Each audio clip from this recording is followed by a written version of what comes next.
have bad karma, then you have lots of suffering. If you have good karma, then you have good life.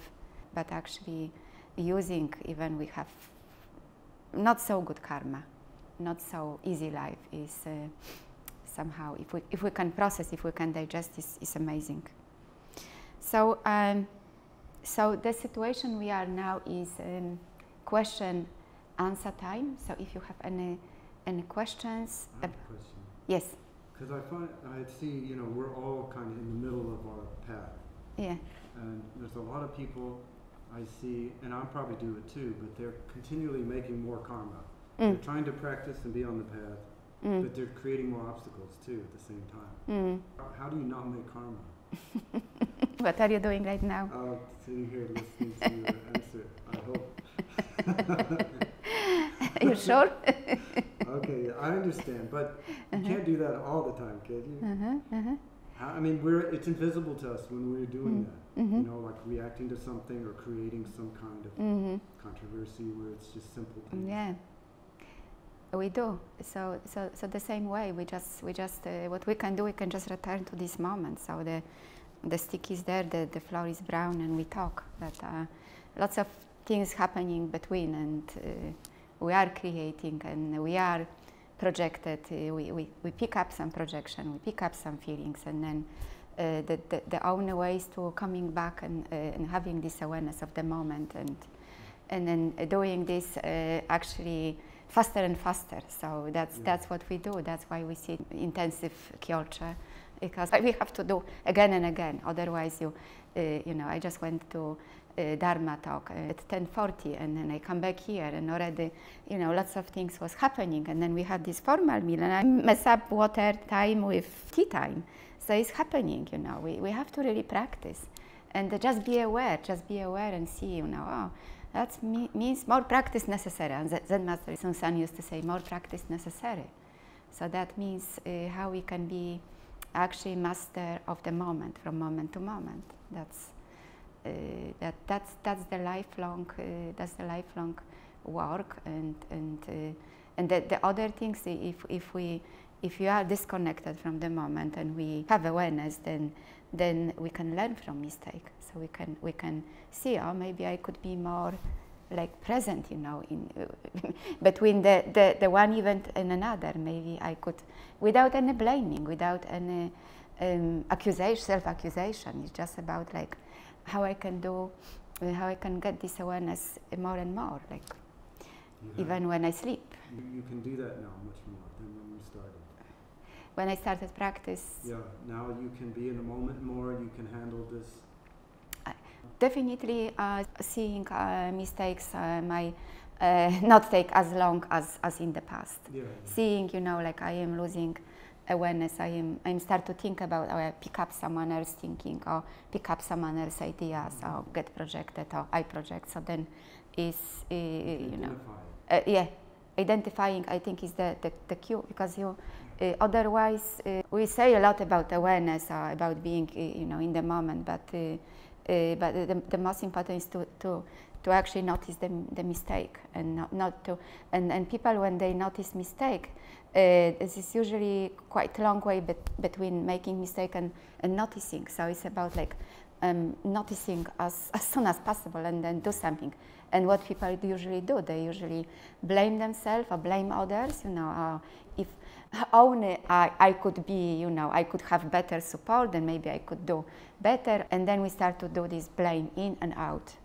Or we just devastated, or we ignore sometimes. That is quite obvious in the Kongan setting. We have this prompt of Kongan question, and then we can either go to thinking, or we can go to don't know. And then, because sometimes don't know, connection with don't know is not so strong, we don't have an answer. So we can go to direction either to you know, like self-blaming again, or I haven't done this, or just going deeper, just keeping don't know more.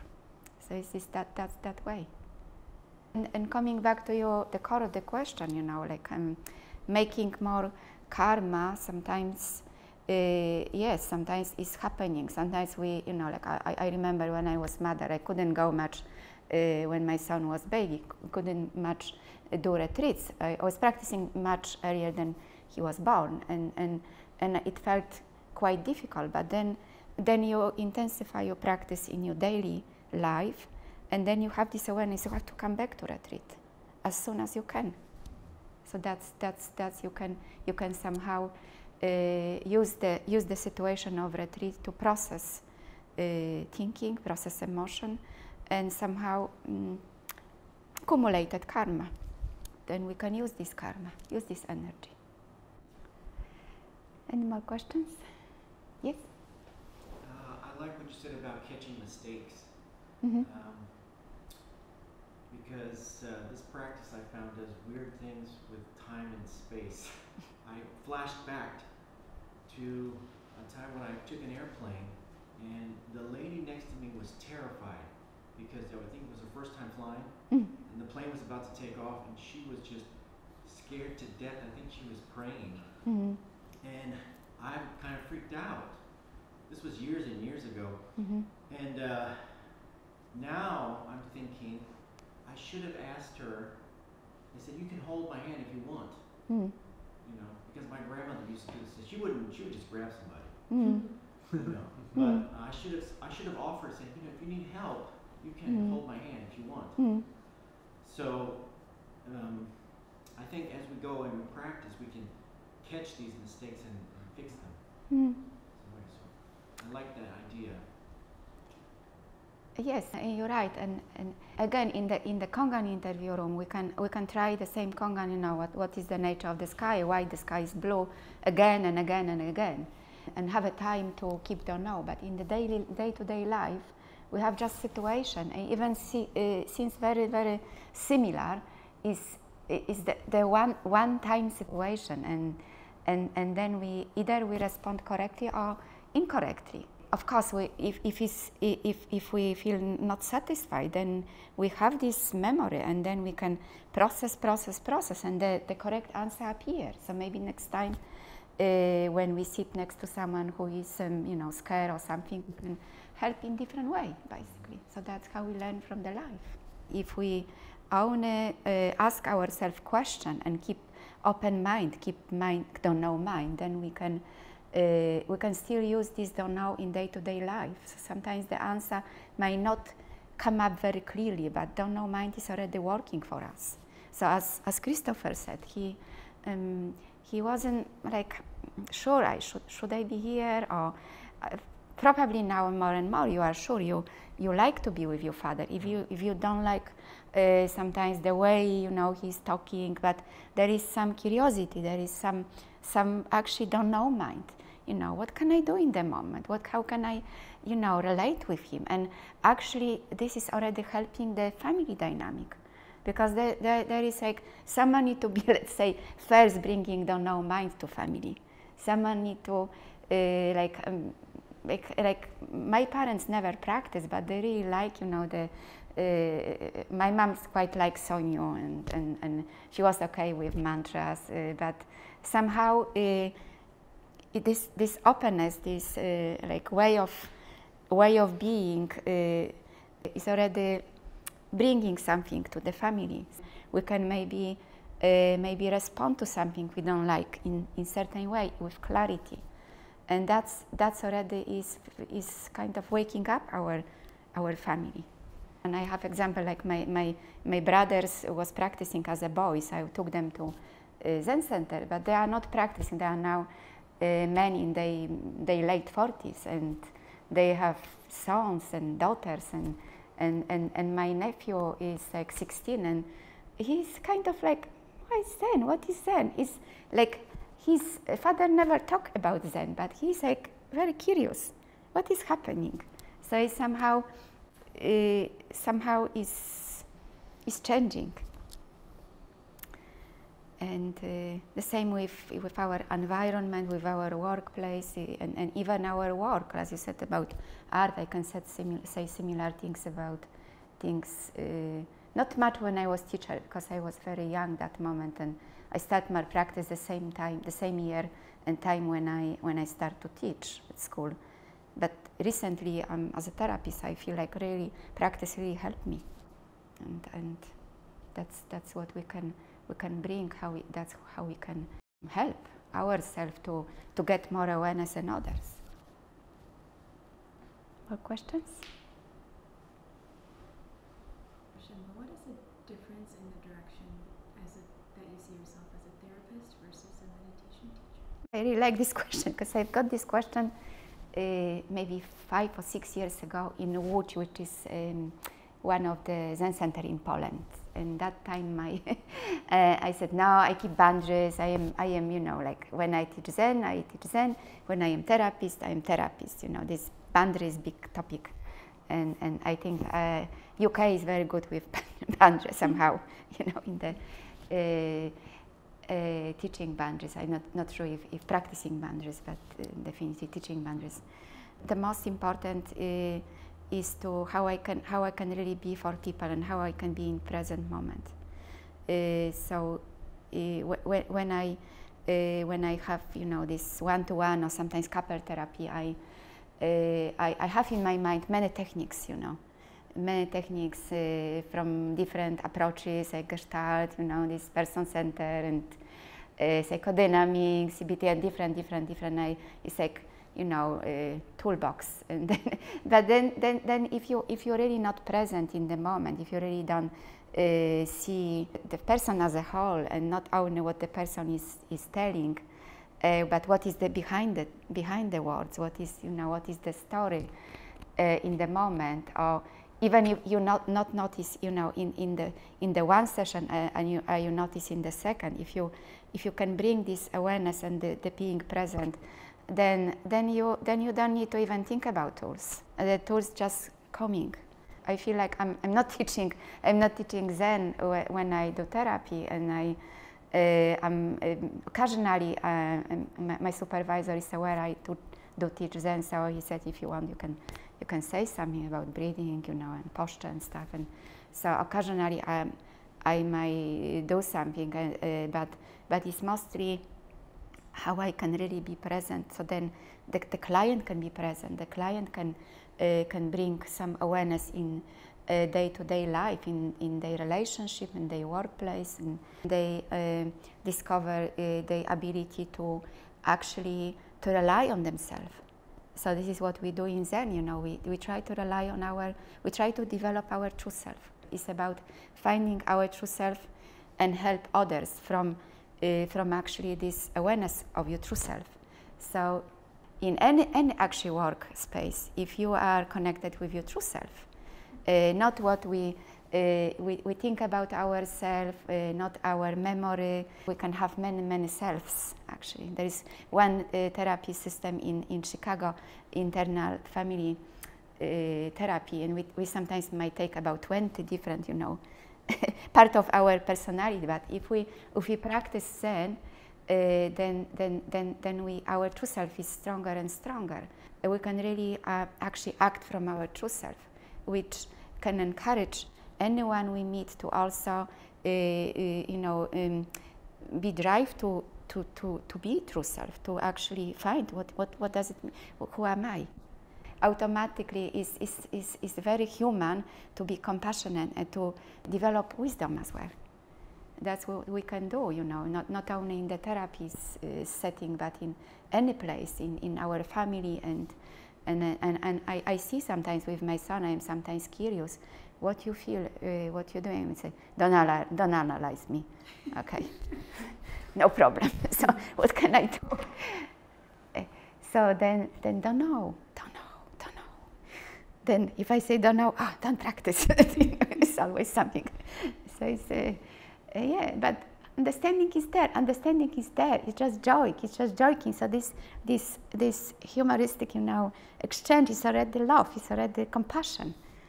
So somehow, you know, sometimes we feel like, I made mistake. This is my actually karma. I made mistake. You know, what is gonna happen?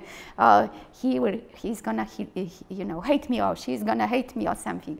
Then No, that just you know, you make mistake from love, you make mistake from compassion, or from sometimes lack of awareness. So then you see that, and then, so what else? Then keep don't know. And this is teacher who can actually never be rejected, because you just playing, you just like, oh my God, I don't know what to do.